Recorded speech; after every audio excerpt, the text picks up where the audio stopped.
होते देवाशीष। आज फिर से बस्तर में नारायणपुर जिला में कोहकामेटा थाना क्षेत्र के अंतर्गत नेलांगुर क्षेत्र में जो महाराष्ट्र बॉर्डर से लगा हुआ है, फिर से एक परफेक्ट इंटेलिजेंस के आधार पर ऑपरेशन लॉन्च हुआ। डीआरजी के 50 से अधिक जवान उसमें आगे बढ़े और बहुत बड़ी सफलता, जो छुप कर बैठे हुए थे ऐसे 2 सीसी मेंबर, जो टॉप मोस्ट इनका कैडर होता है, ऐसे 2 सीसी मेंबर, एक जिसका नाम रामचंद्र रेड्डी उर्फ राजू दादा उर्फ गुडसा उसंडी, जो इसकी उम्र 63 साल लगभग थी, वो भी न्यूट्रलाइज हुआ है, और दूसरा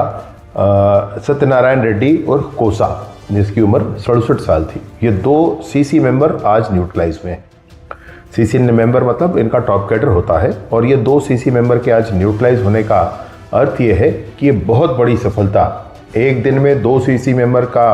न्यूट्रलाइज होना, ये बहुत बड़ी बात है। एक ज़िले में जब अभी हम लोग ध्यान दे रहे थे कि गरियाबंद में 2 सीसी मेंबर, एक पहले चलपति वहाँ न्यूट्रलाइज हुआ और उसके बाद फिर उसी क्षेत्र में एक मनोज करके सीसी मेंबर वो न्यूट्रलाइज हुआ था। एक बसवराजू जो जनरल सेक्रेटरी थे वो नारायणपुर में न्यूट्रलाइज हुआ, और उसके बाद एक बीजापुर में हुए, और एक झारखंड में, फिर एक ने तेलंगाना में आत्मसमर्पण किया, एक ने महीने भर पहले महाराष्ट्र में आत्मसमर्पण किया था। तो इन सारी ही स्थितियों को देख करके जब आप ध्यान आता है कि टॉप कैडर नक्सलियों का ये लगभग अब समापन की तरफ है, अब इसमें ज़्यादा कुछ बचा नहीं।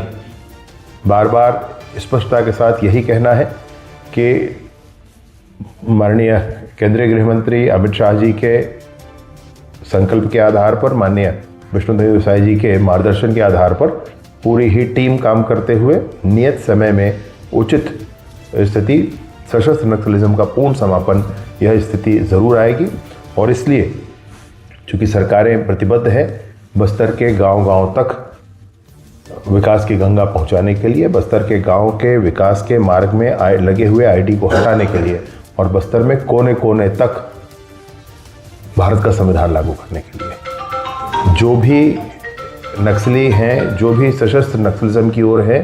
वो मुख्य धारा में आए। बहुत अच्छी पुनर्वास नीति के साथ सरकार आग्रह करती है फिर से इस बात का, और मुख्य धारा में आकर के अपना जीवन आगे बढ़ाए, लोकतांत्रिक ढंग से जनता के बीच जाकर अपनी बात रखे, जनता से बहुमत प्राप्त करें, अपनी सरकार भी बना सकते हैं। यहाँ तक स्वतंत्रता लोकतंत्र में होती, और इसलिए मुख्य धारा में आकर के सभी काम करें। मैं पुनः आज एक बार अपील करता हूँ।